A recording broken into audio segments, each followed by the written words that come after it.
Brothers and sisters, children of Africa, sons and daughters of a proud soil, I want you to pause for a moment and imagine this. The very empire that once enslaved your grandparents, the very power that carved its wealth out of Africa's heart, the very nation that mocked us as beggars now trembling. France, the so-called giant of Europe, is standing on the edge of collapse, not because of bombs or armies, but because three African nations, Burkina Faso, Niger, and Mali, finally said enough. Do you feel the weight of this moment? For centuries, France believed it owned our destiny. They marched across our lands, they stole our gold, they drained our uranium, they exploited our cocoa, they controlled our money with the CFA franc. They told the world Africa could not stand without Europe. They told their children that Africa was their eternal supplier, their eternal servant. But today, history has turned its face. Today, the hunters have become the hunted. Today, it is France that begs, it is France that scrambles, it is France that panics. And who brought this mighty empire to its knees? Not America, not Russia, not China, but the very people they once called poor, unstable, and weak, the people of Burkina Faso, Niger, and Mali. Understand this, well, this is not just a rejection of foreign bases, not just a cancellation of colonial contracts, not just the expulsion of soldiers. This is the cracking of a system that has chained Africa for 400 years. This is a declaration that Africa will no longer be the farm that feeds Europe while our children starve. This is a roar from the Sahel that has shaken Paris itself. And let me tell you why this matters. Because what these three nations have done is bigger than themselves. It is bigger than their borders, bigger than their governments, bigger than their struggles. What they have done is open the door for all of Africa to walk through. They have proven that a continent that was broken, divided, humiliated, can rise when its people unite. Make no mistake, this is a turning point. Generations will speak of it. History books will one day write. There was a time when Africa woke up. There was a time when Africa said no more. There was a time when Africa turned its back on Paris and turned its face toward its own future. And that time, my brothers and sisters, is now. Brothers and sisters, children of Africa, I ask you to close your eyes for a moment and imagine the impossible becoming reality. Picture this. In the streets of Paris, thousands march angrily, waving flags, demanding answers, demanding survival. Their government is collapsing, their economy trembling, their pride shattered. And why? Not because of some great European war, not because of an American sanction, not because of a global pandemic. No, France is on its knees because three African nations, Burkina Faso, Niger, and Mali, finally rose up and said enough. Can you feel the power in that truth? Can you hear the echoes of our ancestors in that victory? For centuries, the French Empire feasted on our land. They carved Africa like a piece of bread at their dinner table, taking the best for themselves, leaving us crumbs. They drained our uranium to light Paris while our villages sat in darkness. They took our cocoa to sweeten their mouths while our children slept hungry. They chained us with the CFA franc, dictating our money, our trade, our destiny, and they laughed. They mocked us. They told the world Africa could not breathe without France. But today, my people, the air is different. Today it is France that gasps for breath. It is France that feels the chains it once put on us tightening around its own neck. For the first time in living memory, the lion has turned its face to the hunter, and the hunter trembles. In Ouagadougou, in Bamako, in Niamey, the skies thunder not with fear, but with songs of freedom. Children run barefoot through dusty streets, waving flags high, their laughter sharper than the cries of Parisian politicians. Mothers and fathers dance in the night, whispering to their children, "We are free. For the first time in your life, you are free." But across the seas in France, the silence of despair grows louder. French farmers look at their empty markets, French industries look at their stalled contracts, and French politicians look at their trembling hands because the wealth they built on our backs has been ripped away. The empire they thought eternal is crumbling, not under the weight of Europe, but under the will of Africa. Do you understand what this means? This is not just Burkina Faso, not just Niger, not just Mali. This is Africa tearing open the pages of history and writing a new story with her own hands. This is Africa declaring to the world, we are no longer your colony. We are no longer your slaves. We are no longer your resource bit. We are the masters of our own future. And let me tell you this, my people. When the history of this century is written, generations will remember this moment. They will say, there was a time when the Sahel roared. There was a time when Africa's heart spoke. There was a time when three nations lit a fire that spread across the continent and burned down the last walls of empire. And that time, that fire, that roar is now. Brothers and sisters of Africa, children of the soil, daughters and sons of dignity, and citizens of a world now witnessing the rise of a continent long silenced, tonight we gather to speak of an event that has shaken the globe. Burkina Faso, Niger, and Mali, three nations bound by history, culture, and the shared suffering of colonial chains, have risen together as one voice, one heartbeat, one force, and told France, enough is enough. Leave our soil, leave our skies, leave our future in the hands of Africans. This is not simply a political announcement. This is not just another headline in the daily papers of Europe.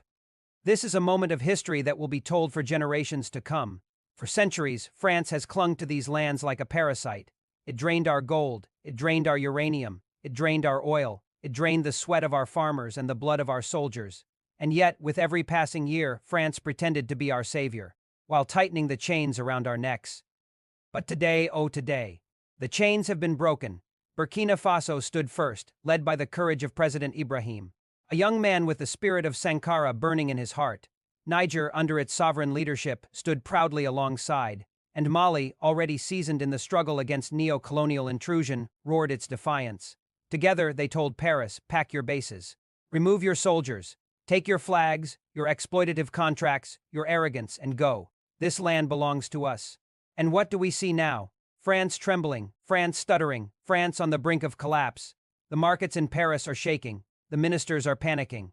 The empire is unraveling not because tanks rolled into Paris, but because truth, justice, and African unity have struck harder than any weapon ever could. For decades, France believed Africa was its eternal feeding ground.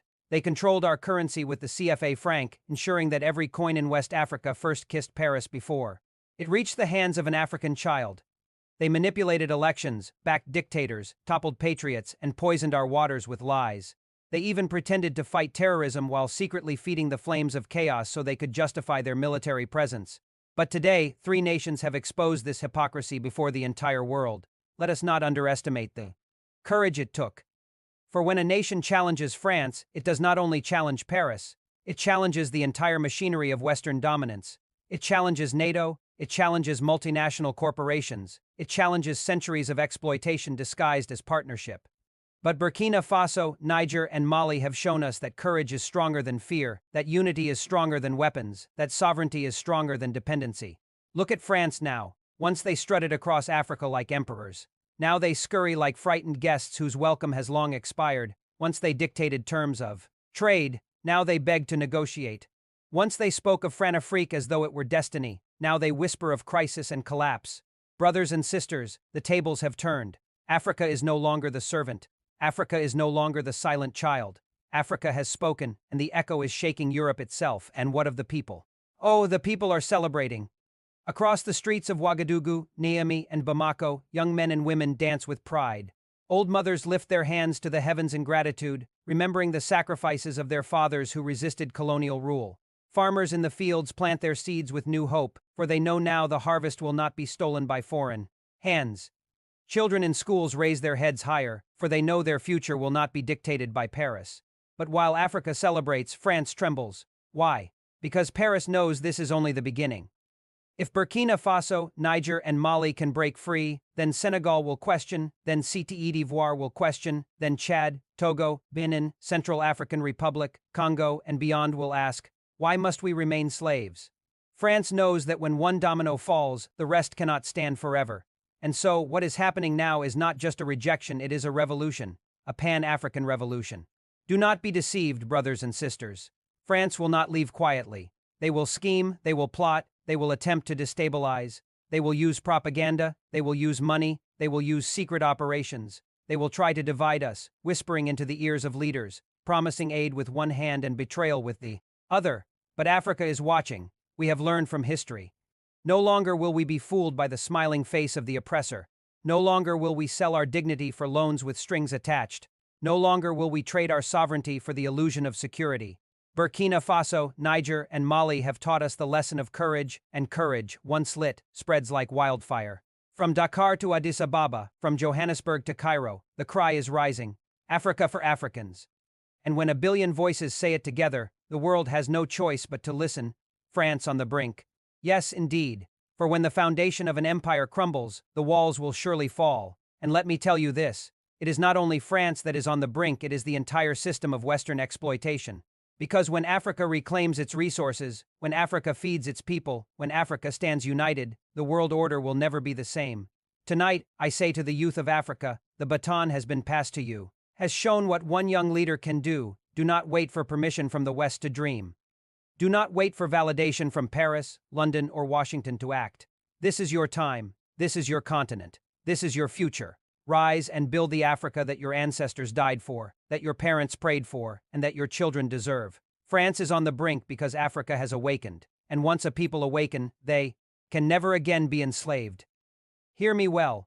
What we are witnessing today is not merely the fall of France's influence in 3 African nations. No, it is the crumbling of centuries of arrogance, deceit, and exploitation. France thought Africa would forever bow, but Africa has risen. France thought Africa would forever beg, but Africa has spoken with dignity. France thought its shadow would forever cover the Sahel, but the sun of sovereignty has pierced the darkness. Look at Burkina Faso, our beloved land of upright men. From the days of Thomas Sankara, the soil of this nation has carried the seed of defiance. Sankara told France, "He who feeds you controls you." And today Ibrahim has taken that seed, watered it with courage, and it has blossomed into a tree of freedom whose branches spread across Africa. Burkina Faso has proven that even a small nation, when united, can shake an empire. Look at Niger, the land of uranium, the land that lights up Paris while its own children sat in the dark. France bled Niger dry, taking its uranium to power French homes, French industries, French cities, while Niger's people lived in poverty, but no more. The people of Niger stood tall, saying, "If our resources light the world, then they must first light our own homes." France has been evicted because Niger has finally claimed ownership of its wealth. Look at Mali, Mali of warriors, Mali of empires, Mali of Sundiata Keita and Mansa Musa, Mali of resistance and pride. France thought Mali was weak, thought Mali would surrender. But Mali has shown the world that the blood of resistance still flows in its veins. From the rivers of the Niger to the deserts of Timbuktu, Mali declared, "We will no longer kneel before colonial masters. We will rise, as our ancestors rose, and reclaim our destiny."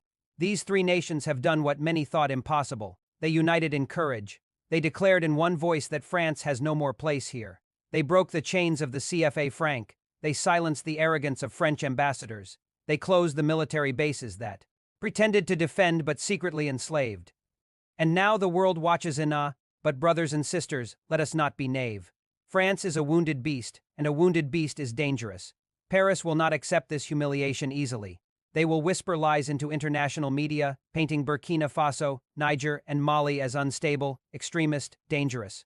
They will beg the United Nations to intervene. They will bribe traitors among us to sow division. They will even attempt to assassinate leaders who stand firm. But Africa is watching. We know their playbook because we have lived it for decades. And this time we are prepared. Let us remember, France does not love Africa, it loves Africa's wealth. It does not love Africans, it loves African gold, African oil, African uranium, African cocoa, African cotton. France has never cared for African children going hungry.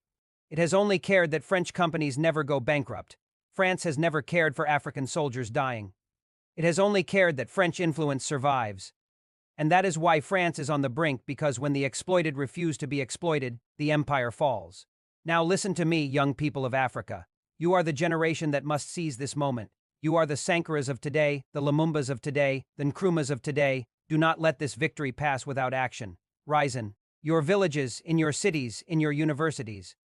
Build your farms, your factories, your schools, your armies, your technology.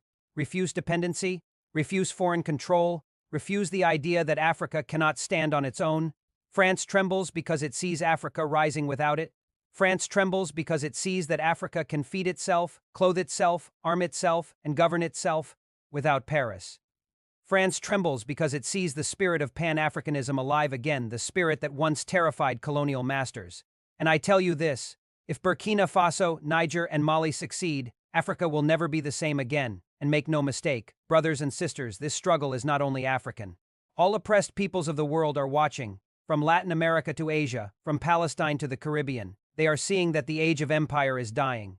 They are seeing that small nations, when united, can shake giants. They are seeing that the oppressed, when they rise, can defeat the oppressor. France is on the brink, economically. Its grip on Africa has been its lifeline. Politically, its image as a world power has depended on controlling African soil. Militarily, its bases in Africa have been its staging ground. But now, one by one, the pillars of that illusion are crumbling. What is France without Africa? A nation gasping, a nation stumbling, a nation whose mask has fallen. Let us say this loudly so Paris can hear. Africa owes France nothing. Not gratitude, not loyalty, not silence. Africa does not need France to survive. France has needed Africa to survive. And now that Africa has withdrawn, France is the one that stands naked. But we must be vigilant, for as France weakens, others will circle America. Britain, the European Union. They will pretend to be our friends, bringing sweet words of partnership.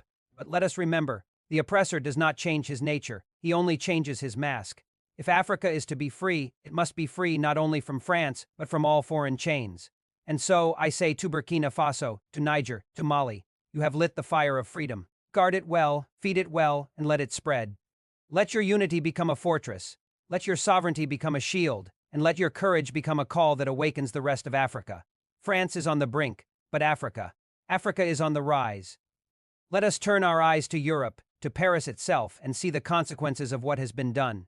France has built its wealth on Africa's back, from the sweat of African farmers, from the mines dug by African hands, from the soil soaked with African blood. France rose as a power. Its electricity came from Nigerian uranium, its luxury came from Malian gold, its trade surplus came from Ivorian cocoa, its cheap currency came from the CFA franc. But today that foundation is shaking. Without Africa, France feels the cold wind of reality. Its industries face shortages, its treasury is weaker, its people protest. In the streets, demanding answers their government cannot give. The French state once told its citizens, "We are strong because we lead Africa." Now those citizens are waking up to the truth. Without Africa, France is fragile. The European Union trembles with it. For decades, Paris was Europe's bridge into Africa. Through France, Europe extracted wealth. Through France, Europe controlled African policy. But with Burkina Faso, Niger, and Mali shutting the gates, that bridge has collapsed. Berlin, Rome, Madrid, they all scramble for new strategies. But Africa is no longer bowing. Africa is choosing, and Africa is saying no. Do you see the shift? For the first time in centuries, Africa is not chasing Europe, Europe is chasing Africa. For the first time, Africa is not begging, Africa is deciding. For the first time, Africa is not the weak partner, Africa is the strong pillar. And this has sent shockwaves not only through Europe, but across the entire globe. In Asia, in Latin America, in the Middle East, leaders are watching. They see three nations, once mocked as poor and unstable, defying a nuclear power and surviving. They see a continent long underestimated stepping into its own strength. They see a future where Africa is not just a supplier of raw materials, but a center of power. The world is changing, brothers and sisters, and Africa is no longer the footnote, it is the headline. But we must remember, freedom is not won in a single act. Freedom is built, defended, and nurtured. Burkina Faso, Niger, and Mali have given us an opening, a spark, a path, but the journey is long. If we do not build our economies, if we do not train our youth, if we do not defend our borders, if we do not unite, then France or others like France will find a way back in. Let us learn from history. When Kwame Nkrumah called for African unity, the West trembled. When Patrice Lumumba sought to control Congo's resources, the West panicked. When Sankara tried to build Burkina Faso on self-reliance, the West moved to silence him. They succeeded then because Africa was divided, because traitors were bought, because unity was broken. But today is different. Burkina Faso is not standing alone. Niger is not standing alone. Mali is not standing alone. They stand together, shoulder to shoulder, in a pact of brotherhood and destiny. And this time, Africa is watching. Africa is learning. Africa is ready. Now let me speak to France directly. You may try to return through lies, through bribes, through destabilization, through propaganda, but you will fail. Because Africa has tasted freedom, and once a people taste true freedom, they do not forget its flavor. The days of French Africa are gone. The days of African Africa have begun. And let me speak to Africans across the continent. The hour has come to reclaim everything. Reclaim the land. Reclaim the mines. Reclaim the ports. Reclaim the skies. Reclaim the culture. Reclaim the dignity. Reclaim the future. This is not only a rejection of France, it is the rebirth of Africa. So, I say to you, let the farmers sow with pride. Let the miners dig with purpose. Let the builders build with vision. Let the teachers teach with hope. Let the soldiers guard with honor. Let the leaders govern with integrity. For this is the Africa that rises not divided, not colonized, not exploited, but united, sovereign, and free. As we bring this message to a close, let us speak with clarity. History is not made by those who kneel, it is made by those who stand. And today, Burkina Faso, Niger, and Mali have stood. They have stood against France, against centuries of exploitation, against the weight of an empire. And in standing, they have shown Africa and the world that liberation is not a dream, it is a choice. Let us not waste this moment. Let us not allow this fire to fade. From Dakar to Dar es Salaam, from Cairo to Cape Town, from Addis Ababa to Accra, let this spirit spread. Let this victory awaken the millions who still doubt that Africa can rise. France is on the brink, yes, but the greater story is not France's decline, it is Africa's rebirth. A rebirth of confidence, a rebirth of dignity, a rebirth of destiny. We are no longer asking, can Africa survive without France? We are declaring, France cannot survive without Africa. So let the world hear us, let Paris hear us, let Washington hear us, let London hear us. Africa is not for sale. Africa is not for plunder. Africa is not for humiliation. Africa belongs to Africans. And to the young people who carry tomorrow in their hands, know this: your ancestors endured slavery, endured colonization, endured exploitation, so that you could stand here today with the chance to be free. Do not betray that sacrifice. Do not bow again. Do not sell your dignity for crumbs. Rise, build, defend, lead. Because the world will not give Africa freedom, Africa must seize it. And today we have begun. France is on the brink, but Africa is on the rise, and nothing can stop the march of a people who have awakened to their own power.